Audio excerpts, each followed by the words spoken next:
So this is the area that we're going to be focusing on today. I have all of my smaller eyeshadow palettes here. I do keep all of these smaller eyeshadows in between my lipstick drawers, which you guys would have seen during my lipstick collection and declutter. And then these are like my eye drawers. On top of this, I keep all of my lip liners and brushes.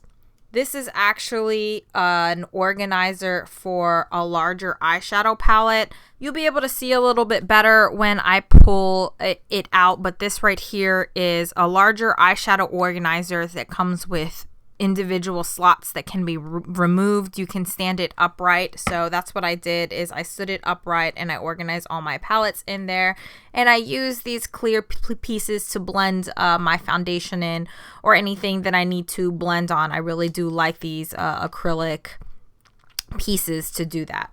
So honestly, I'm probably not going to be decluttering a lot of my eyeshadow palettes, these smaller palettes, because when it comes to small palettes or even larger palettes, even though these are small, some of these are kind of expensive.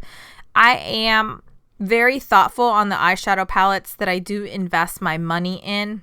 So if I've purchased a palette, it's probably because I like it. There may be one or two palettes in here that I'll get rid of, but for the most part, this is going to be the collection part of my video.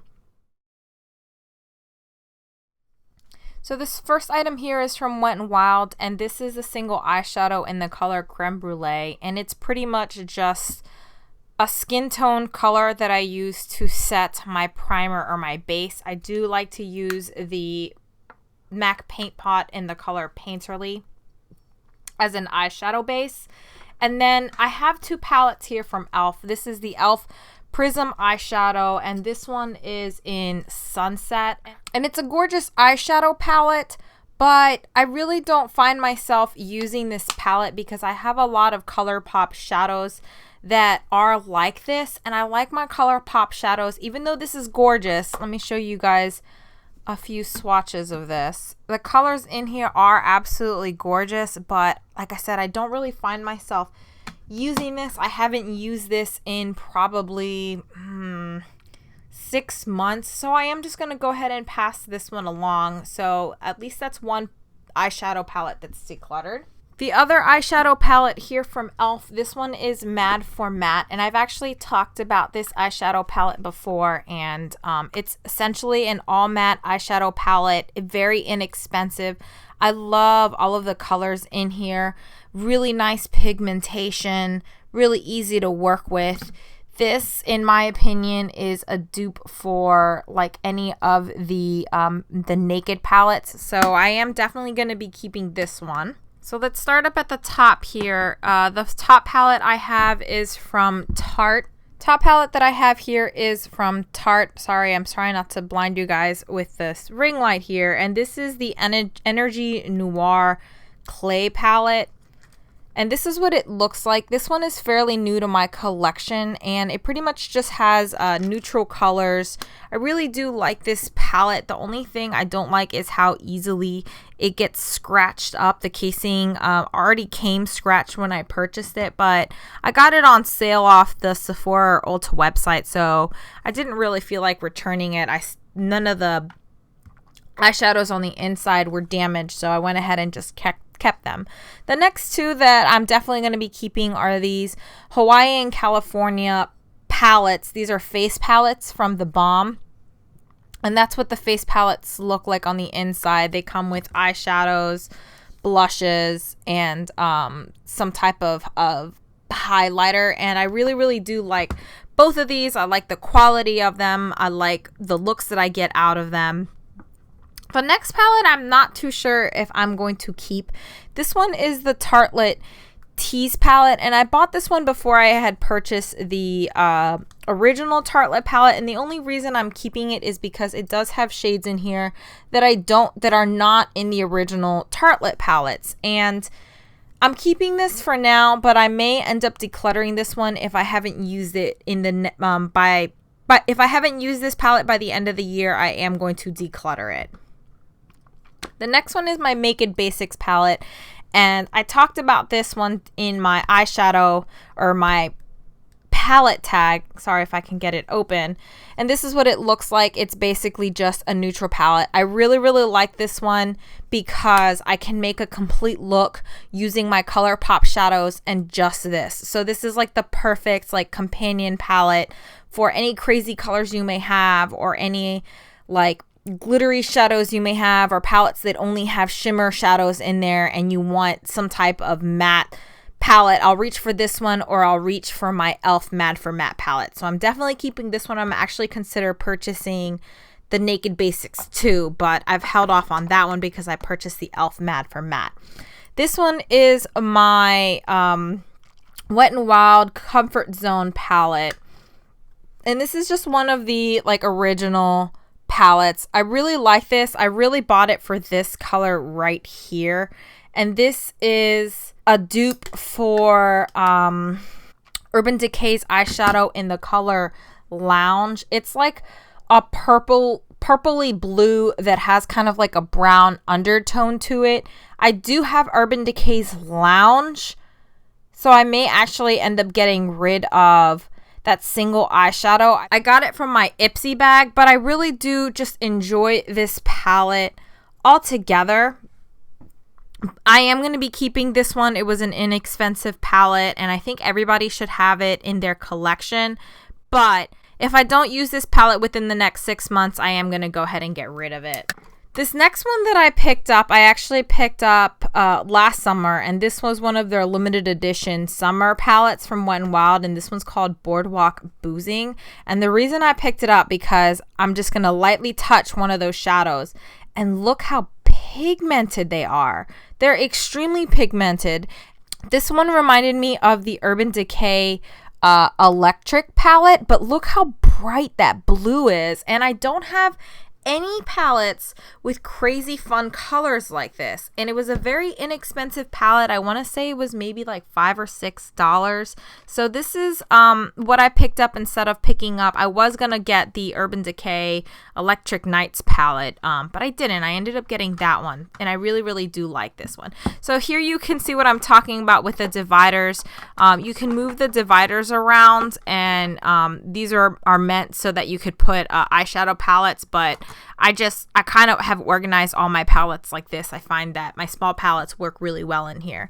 So this next palette that I have is from Stila, and this is from their holiday collection from last year, and I like this palette. I have created several looks out of it, but I think I'm going to pass it along because I do have several palettes that already have these colors in there.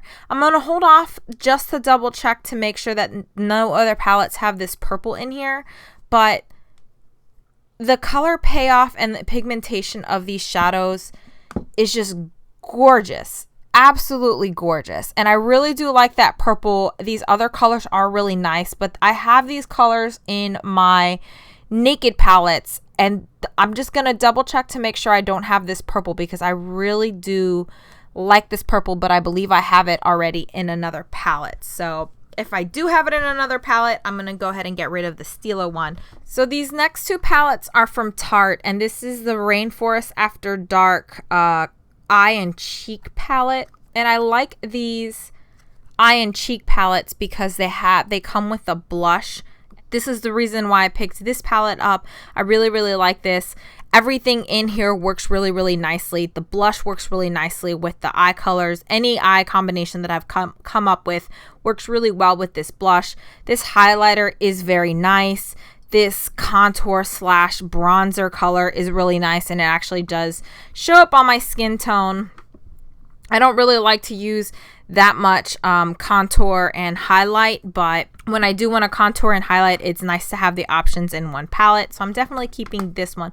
This is a newer purchase of mine. Then I have the Tarte Showstopper palette, and this is what this one looks like. This is actually my least favorite of the two, and the only reason I keep this one is because of the blush. So I may actually depot this blush here in the middle and get rid of the palette.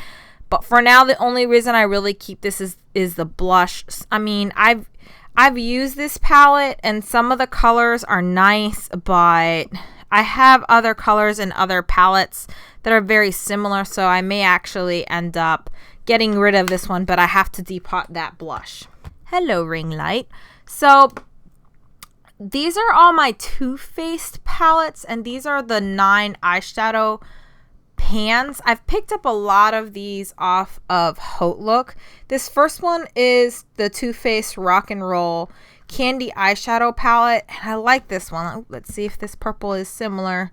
Nope, it's not the same purple. And I really do like this palette. I have used this several times. I like the green, I like the blue, I like the purple in here. This gold is really, really nice, but it does have a lot of fallout, but it's still a really, really nice gold. New Wave is a really nice color with all of that glitter in there, and those glitters actually, when you use a glitter glue, they don't really go all over the face. So I really, really like this one. Even though it is a glittery shade, it looks really nice on the eyes, but you do have to use a glitter glue with it, but I still like it. I'm gonna go ahead and keep this one because I do like this palette and I have used it a couple of times. This next one, Sugar Pop, I also picked this one up off of Haute Look, and I really liked this one. I like the macaroon shade in here. I like the peach fuzz shade in here. I've used this blue raspberry quite a few times. I kind of like this one because I never picked up the Too Faced Sweet Peach palette that everyone was going crazy over, but I do enjoy this macaroon. I actually used this one in Ipsy bag. This was actually the peach that I used during my Ipsy unbagging look, and I really, really like that peach. This is kind of one of my favorite go-to peach shadows. I'll come into this palette. The next one, everyone's been talking about this one. It's the Too Faced Peanut Butter and Jelly palette. I think everyone pretty much knows what this one looks like. It's a gorgeous palette, especially for the fall time. I'm definitely not getting rid of this one. And then this is one of my favorite go-to when I don't know what to wear. I'll come to this one. So again, this is the Natural Eyes palette. I'm sure you guys have seen this somewhere on YouTube. It was actually YouTube was one of the reasons that I purchased this palette when I was first looking for a palette to purchase for someone who likes like a very nice and easy everyday look. So I'm definitely going to be keeping this one. Now these next few palettes are the ones that I'm not too sure about. So this one is the Too Faced Smoky Eye, and as you guys can see, this is like the original old school Too Faced palette, and I think I'm going to keep this because I don't have a smoky eye palette, and when I do want to attempt a smoky eye, because I've only attempted it a few times, I am still pretty new to eyeshadows, I have come to this one and I liked the way my smoky eye turned out, so I'm going to keep this one for now. Then I have this Too Faced Matte Eye palette, and I think I'm going to pass this one along. I don't even think I've used this palette, so I'm gonna try and I'm gonna sanitize this one and try and sell it. I think I'm gonna create an Instagram account to sell all of my makeup, just because I have other matte palettes that I reach towards before I reach for this one that has the same colors in it. So I think I'm gonna pass this one because I've never even used this one. I think I've only swatched it. So the next palette that I have in here is also from Too Faced, and this is the Romantic Eye palette. I think I'm going to, I don't know. I'm gonna put this one on the side and decide later because I haven't used that one in a while, so I might get rid of that one. So the next one in here is from Urban Decay, and this one was the Shadow Box. I think this is just like the original Shadow Box. It doesn't have like a number on it because I know they've released several of these palettes. So this is what all the colors look like. There we go. So that's what all the colors look like. It's a really nice palette. This black in here is intense. If I want to reach for a black liner, I definitely reach for Blackout. But I like that it has all of the classic colors in here like Baked Cowboy and Smog and Sin. I don't know. I'm going to put this one aside and see if I'm going to keep it, but I do like Urban Decay shadows. And then this one is the Urban Decay. I think it was called like the Ammo palette. Again, this one has Sin and Smog, which is why I originally bought it, but then I got the Naked palettes. This shadow right here is called Shattered, and it's a really, really nice kind of duochrome shadow. So it's a blue shadow, but it has like gold reflex to it. So I'm going to keep this palette just for that shadow, but I may get rid of the other palette. And then my last two small palettes are the Tartelette palettes and the Tartelette in Bloom palette. And I'm definitely not going to get rid of these. I really, really like these. I'm sure you guys have seen this all over Instagram or YouTube already. So this is the Tartelette in Bloom. It's a mix of matte and shimmers. I've used both of these several times, and then this is the original Tartelette, which is all matte. So